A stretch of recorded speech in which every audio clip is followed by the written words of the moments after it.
Every day we see the many ways people move around on campus. Some are expensive and move quickly, while others are cheap and might get you to class on time if you are lucky.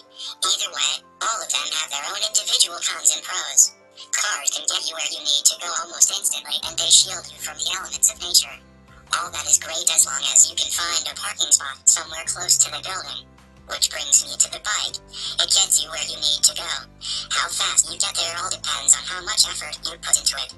One of the more entertaining modes of transportation comes from the hoverboard. The Sabre-like contraption will take you anywhere that you can find a sidewalk. As long as you don't mind looking like a lazy jerk, you're just a lean away from a good time. Next, we've got longboards and skateboards.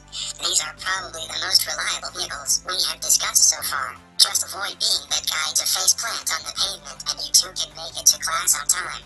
Last but certainly not least, your legs are always a great way to get around.